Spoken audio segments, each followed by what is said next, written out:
So I just got off Walt Disney's fourth quarter and full year 2018 conference call, and I can tell you there are some exciting developments happening at Disney through this year, next year, and beyond. I'm excited to share with you my reaction to the fourth quarter and full year results for 2018 for the Walt Disney Company. So that's what we're going to get into in this video. We're going to go through the results for the fourth quarter and the full year. I'm going to give you my thoughts and some of the highlights that I pulled back from the conference call. And then of course, lastly, we're going to do an updated valuation, because you might remember that way back earlier in the year when I was just starting out my channel, one of the first companies that I analyzed as an individual analysis was the Walt Disney Company, and it was one of my most popular videos back in the day. So I'm excited to share with you and compare how the valuation back then compares to my valuation now, and whether or not Disney is a buy. So that's what we're going to get into in today's video. Make sure you leave a like if you enjoy the video, become a subscriber if you're new around here and you want to see more. But for now, let's jump into it. All right, so we'll just start off with how I usually start off these, and that's by going through the CNBC article and just going through some of the highlights of the press release for their fourth quarter results. So for Walt Disney's fourth quarter 2018, their revenue came in at $14.31 billion, which beat expectations, which was $13.73 billion. And similarly in earnings, they also beat expectations. They came in at $1.48 compared to $1.34. And from the press release, we can see that free cash flow for the quarter was actually down 1% year over year. So basically no change in terms of free cash flow. In terms of the revenue segments, Disney Studio grew 50% year over year, and Disney Studio represents about 15% of Disney's revenue, so that's very, very significant. Their media networks segment grew by 9% year over year, and that represents 42% of Disney's revenue. So that's a really important one, growing at almost double digits.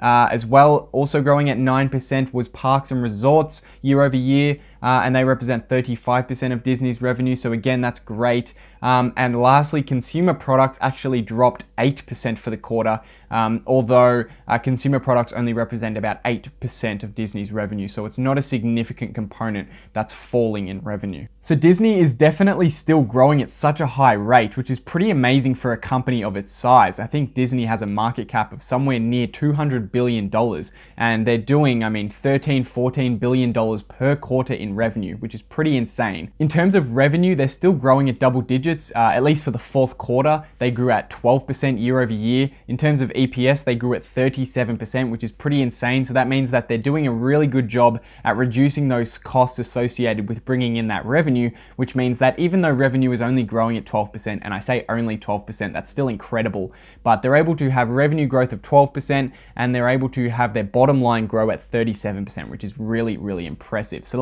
let's let that lead us into the full year results, and let's see how they did on a year over year basis. So for the full year of 2018, revenue was up 8% year over year, so just under that double digits mark. Earnings per share was up 47% year over year, which is amazing for a business the size of Disney. Free cash flow for the year was up 13%, again, really great. And equity, this is the one we really need to concentrate on. Equity was up almost 18% year over year, which is really, really amazing. And let's just break down that revenue again for the full year quickly. Disney Studio grew at 19% year over year. Media networks grew at 4% year over year.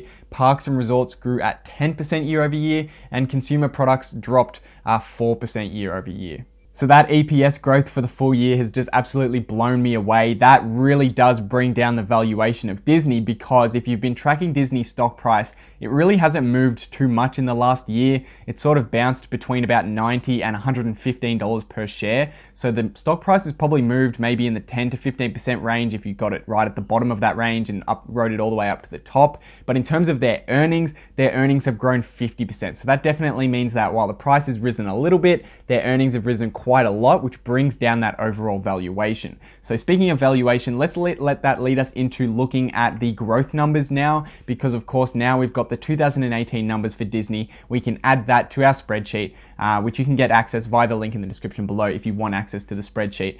Just a little plug there. But let's jump in and have a look at Disney's growth numbers. So in terms of sales, their growth over the long term is still pretty slow. We're talking 5 to 6% over the very long term, and it's pretty much stayed in that range every single year, except for this year, of course, where they grew at 8%, which is quite impressive. Their EPS growth, however, has been amazing over the 10-year period.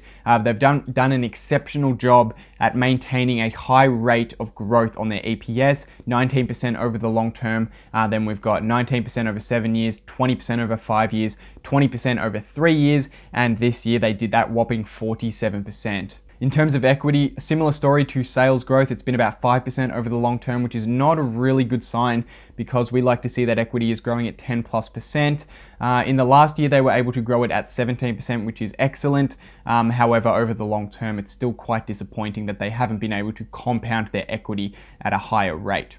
In terms of free cash flow, their free cash flow growth has been stellar as well, 13% over the long term. Then we've got 16, 8%, 11%, and in the last year, of course, they did 13%, which is really great. And if we look at that graph, you can see that it's pretty much what we like to see. They're all very consistent. The only downside is that a couple of their numbers and a couple of the key numbers, being sales and equity is probably the most important out of those four, is below 10%, which is a little bit disappointing. In terms of the conference call, there were a couple of key takeaways that I took away from what Bob Iger, the CEO, actually had to say about the business going forward. And essentially, it seems as though Disney is going to be very, very focused on growing their streaming services. So they've got ESPN Plus, which they recently released, and Bob Iger said that they have quickly built that up to 1 million paying subscribers. So that sounds great, and it is great. However, put that in perspective, Netflix has about 125 million paying subscribers. So they're a long way off in terms of the size for their ESPN platform compared to a Netflix.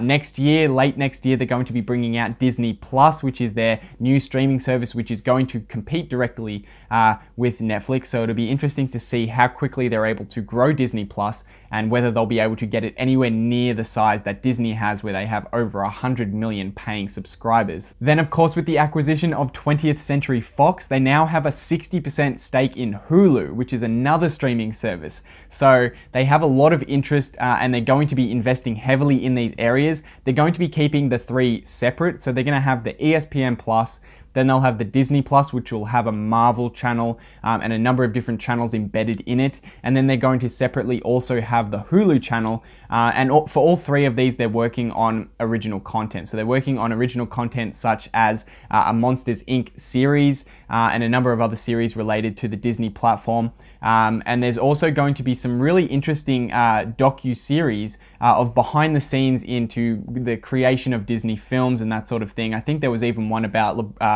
Kobe Bryant and the NBA. So there's going to be a number of different ones that are going to be coming out on the ESPN platform, the ESPN Plus, Disney Plus, and Hulu. So they're going to be focusing a lot of their investment in that area. And I think that's a really good idea because I think if they can compete with Netflix and they're a lot better positioned than Netflix. Netflix has the first movers advantage. They have a massive platform, over 100 million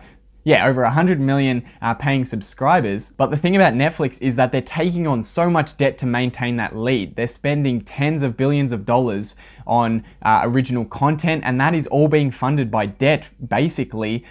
So they're really trying to maintain their lead. And I think if Disney can come into this space, take some market share away from Disney, we could see Disney fall off quite a lot, and we could see Disney take over in this space. In terms of the Fox acquisition, it's pretty much set in stone. Bob Iger says that it's very likely to go through, and they have confidence that it's going to go through. Essentially, at this point, they're just waiting on some regulatory approval from a few of the countries. One of the points that a CNBC interviewer brought up was that China was one of the companies that is yet to give approval. And Bob Iger basically said there's no reason for them to believe that China would block this as sort of a play in the trade war. But I guess that is still an option that could happen, that China can do, because they haven't given approval yet. So that's something that will be interesting to see if they get approval in China and the last few countries that they're looking for. So that's sort of my brief update on the earnings for Disney for the fourth quarter and the full year. So now I thought that we'd go back to the value matrix for the first time, and we'll go back to the intrinsic valuation calculator for the second time and sort of update our valuation and see how their earnings per share and their growth has sort of changed since I made that video, I think maybe 6 or 7 months ago. So back when I made that previous video on Disney, my analysis on Disney, the earnings per share of Disney was only $5.69. Now the earnings per share of Disney for the last 12 months is actually $8.36. So the EPS, as I said, has considerably increased over that period. And at the time, the stock was trading at about $100 per share. This was back in April of 2018, so about 6 months ago. Now the stock price is at about $116. So the stock price has risen about 16 or 17%, while the EPS has grown by 50%. So that means that the valuation is a lot more attractive right now than it was back then. The growth estimates I was using back then were 5%, 10%, and 15%. And I said that more than likely it would fall between 5 and 10%, and the analyst consensus is in agreement with me. They're estimating at about 8% per year for the next 5 years, and I'm saying somewhere between 5 and 10% over the next 10 years. So I've basically put those numbers into my spreadsheet. I've used growth rates between 2.5% and 12.5%, which I think is representative of a very conservative view of where Disney could be over the next 10 years. And at the top of the table, you can see that that gives us a potential annual return of somewhere between just below 2% and just below 20% per share. Now remember, Disney also pays a 1.5% dividend, so that is not included in this table. So even if they grew at, let's say, 5% per year, and you could sell them at a PE ratio of 19, you'd make 8.27% from the stock price, and then you'd likely make somewhere between 1.5% and 3% per year from the dividend. So you'd make around a 10% return if they do 5% growth, and you can sell them at a 20 PE. So now let's do an intrinsic valuation by using the buy zone calculator and the payback time calculator to find a value in which we would be willing to pay for this stock.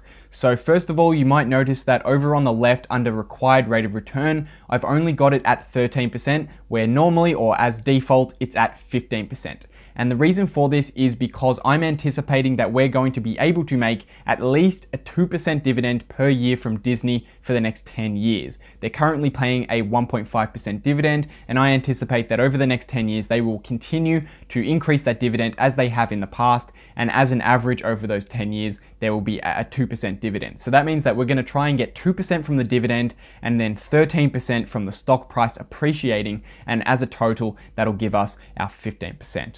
Using the auto buy zone calculator, we've come up with a growth rate of 10.64%, which is a pretty fair growth rate, I think, to use on Disney. However, remember that the analysts are expecting about 8% over a 5-year period. So 10% over a 10-year period is definitely betting above what the analysts are expecting. But anyway, if we are using that growth rate of 10.64%, that gives us a fair value of $128.50 per share, which means it would be a buy at about $64 per share, which is about a 45 to 48% drop from the current stock price, so a long way off. Just to put that in perspective, when we used a 10% growth rate back in April when the earnings per share was $5.69, that gave us a fair value of $61 per share and a buy price of just over $30 per share. So that buy price has increased dramatically because the price of the stock hasn't really moved and the EPS has grown so dramatically.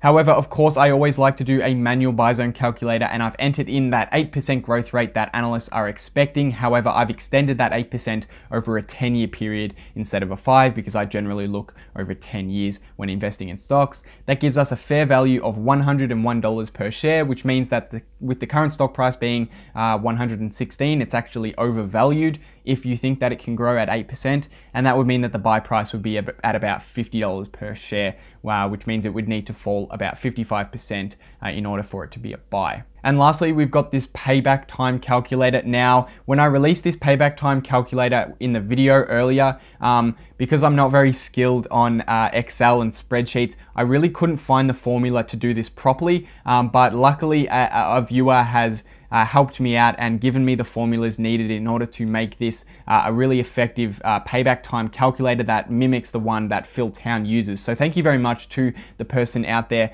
who helped me to build this component of the spreadsheet. But essentially now you can enter in a growth rate for the free cash flow, and it's going to give you a payback time for how many years it would take for you to recoup your money if you were theoretically buying the entire business, which is the perspective that I think you should have, because it's the perspective that the greatest investors use, such as Warren Buffett. So Disney's free cash flow for 2018 was $9.83 billion, and they currently have a market cap of about $173 billion. And I've chucked in a growth rate of 12%. So if they can grow their free cash flow at the same rate or just below the rate at which they've been growing it for the past 13 years, then that would give us a payback time of 9.4 years, which is not a buy, because under Phil Town's rules, it has to be less than 8. So it's just above the price in which it would tick the box for a payback time. So there you have it, guys. The valuation of Disney has definitely improved, but I personally still think that it's quite overvalued, or not necessarily overvalued, but it's sitting at around its fair value, where if you invested right now with no margin of safety and they performed how we expected, about 8 to 10%, then you would make your return, your 15% return per year. However, of course, we like to invest with a margin of safety so that we ensure that we're going to make at least our 15% required return, and at best, somewhere between 10 and 15x on a stock. So I hope you guys enjoyed this one. If you want to see more earnings updates, I guess we're near the end of the earnings season now, or it's pretty much finished now. So there's not going to be too many companies reporting. But if you have a company that you're watching, or a popular company that you're interested in that is reporting earnings, let me know down in the comment section below, and I'm sure I'll be able to do an earnings reaction for that as well, and do an updated valuation for those companies. If you're new around here and you want to see more, why not become a subscriber? Hit that subscribe button and hit that notification bell so you don't miss out on any of the future videos coming out on this channel. But for now, guys, I hope you have a great day, and I'll see you in the next one.